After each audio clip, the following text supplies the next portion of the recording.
les personnes qui interviennent à domicile dans le cadre de la CPTS pour concourir à un travail de groupe pour faire déjà le diagnostic, parce que pour faire le diagnostic de la sarcopénie à un stade très précoce. Et c'est ça qui fait la différence dans le pronostic et la prise en charge de la sarcopénie, sachant comme on va le voir, c'est une maladie qui est définie comme telle depuis 2014-2016, donc on ne parle plus de syndrome gériatrique. Donc là, elle est à part, et ce n'est pas de la dénutrition, c'est vrai, elle représente plus de 70% de la dénutrition. Et notre objectif, c'est aller chercher la pré-sarcopénie. C'est vraiment débusquer les 30% qui restent. Et c'est là le maillon, on peut agir pour changer un peu le devenir de nos aînés. Donc voilà.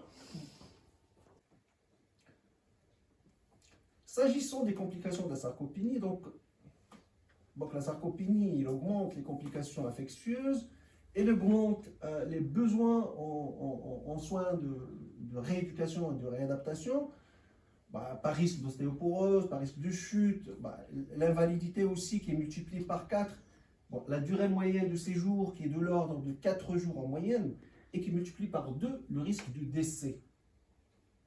C'est quand même sérieux.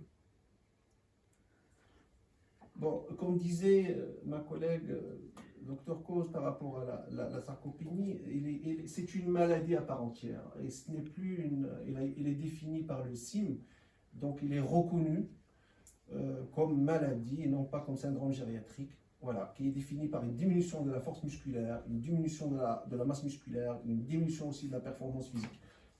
Ça, c'est très important. Pourquoi? Parce que nous, en tant qu'acteurs de terrain, on ne sera pas amené à faire appel à des techniques, je dirais, coûteuses, onéreuses, pour faire le diagnostic. Il suffit d'avoir un mètre ruban. Il suffit de demander à la personne de faire des levées de chaise et on peut faire le diagnostic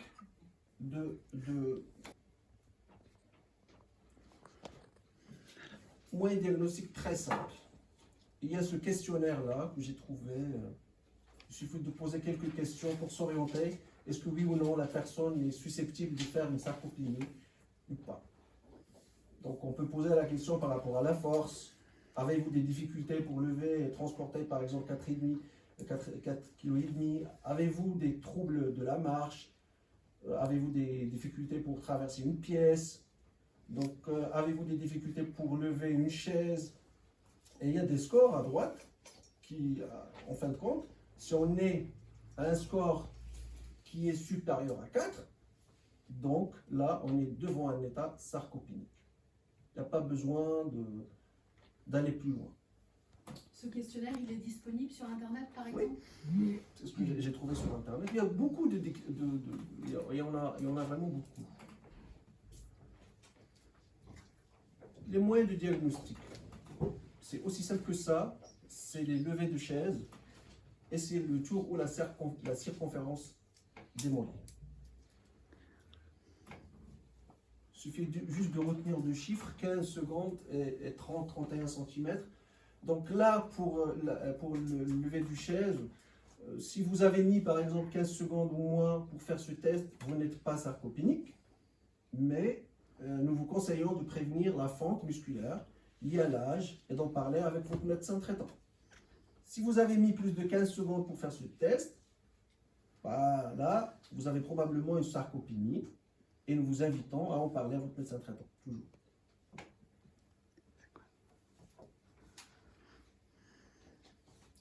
Circonférence du mollet, donc c'est le mètre ruban qui ne doit pas comprimer les tissus cutanés au niveau du mollet. Et dans la circonférence, tout sexe confondu, c'est 31 cm. Et lui aussi, là, quand il est inférieur à 31 cm, c'est un indicateur de la sarcopénie.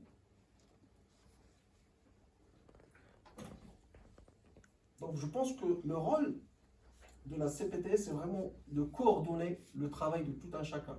Vraiment, c'est ça, la prise en charge pluridisciplinaire, c'est ça. C'est faire appel à des professionnels, chacun de son côté apporte sa pierre à l'édifice. comme c'est une prise en charge qui demande tout ce qui est nutritionnel, qui demande tout ce qui est activité physique, donc ce n'est pas les mêmes profils de professionnels. Donc chacun, il va intervenir, mais il faut que ce travail soit intégré, il faut qu'il soit coordonné, il faut qu'il y ait un organisme justement qui coordonne cette activité. Donc ça passe d'abord par l'alimentation et la bonne hydratation, et surtout aussi associer une activité physique adaptée. Parlons de tout ce qui est diététique.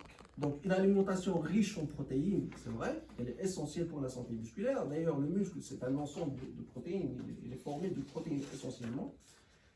Ces protéines, on les trouve dans les viandes, maigres, le poisson et tout ce que vous voulez. Après, il y a les légumineuses et tout ça. Mais il ne faut pas oublier qu'avec l'âge, il y a aussi une carence en vitamines, surtout en vitamine D. Et il y a une carence en calcium. Donc là, il faut que l'alimentation aussi soit enrichie en vitamine D et en calcium. Assurer la bonne hydratation, justement, un muscle, ça c'est surtout les sportifs, ils le savent très très bien. Donc un muscle qui n'est pas hydraté, c'est un muscle qui se blesse facilement. Que ce soit pour les aînés, que ce soit pour un jeune, que ce soit pour la compétition de haut niveau. Donc bonne alimentation, bonne hydratation. Là, on parle de l'activité physique adaptée. Justement, il faut qu'elle soit adaptée pour qu'il puisse répondre aux besoins et aux attentes. On ne va pas demander à mamie ou à papy de faire des performances au-delà de ses capacités, mais essayer au moins de maintenir une certaine force, une certaine vitesse, célérité du muscle pour pouvoir affronter le quotidien. Donc voilà, je ne rentre pas dans les détails, ça c'est le rôle, comme on a dit, de la part. Travailler l'équilibre, l'endurance, la marche, le tai chi, donc aider à maintenir la force musculaire et à prévenir les chutes.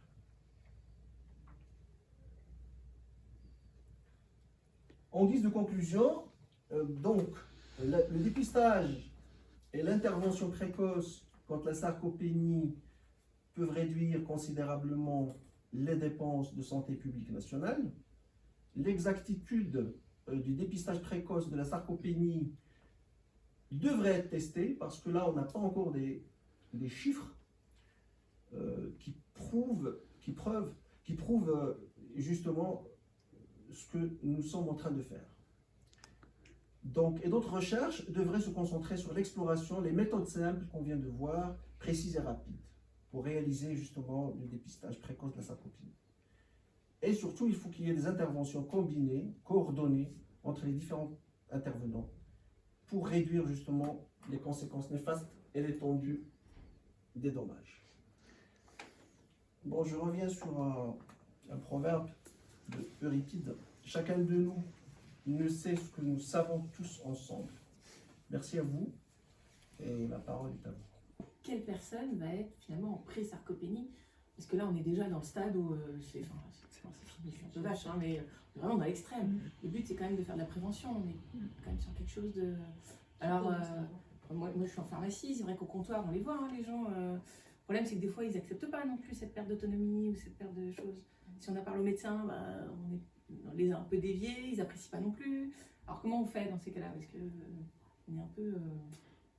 difficile là. Justement, c'est une cellule, là ce qu'on dit, là ce qu'on est en train de parler, voilà, on parle, c'est une cellule de réflexion. Ouais, on n'est pas là, justement, la prochaine fois, on va pas se mettre dans cette position, ça Parce sera que une table ronde, comme ça on va discuter tous. Parce que nous, en pharmacie, on peut leur conseiller de prendre des compléments alimentaires. Le médecin, il va le marquer, en général, il ne fait pas de problème là-dessus, mais derrière, il faut adapter le sport, justement, un peu d'activité physique en tous les cas. Tout à fait. Et c'est là qu'il y a un pas de plus à passer et à leur faire comprendre que c'est bien de prendre de la prot, mais derrière, on fait un peu de muscu, quoi.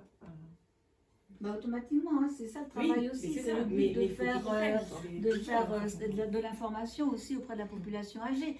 Maintenant, on sait qu'il y a des populations à risque, en parlant de prévention, une personne âgée qui sort d'hospitalisation, vous les voyez. On sait que c'est des personnes à risque. Une personne âgée qui tombe, là aussi en officine, vous avez des personnes âgées qui viennent, qui vont vous dire, je suis tombée, ou bien qui viennent parce qu'elles sont tombées, qu'elles ont des hématomes.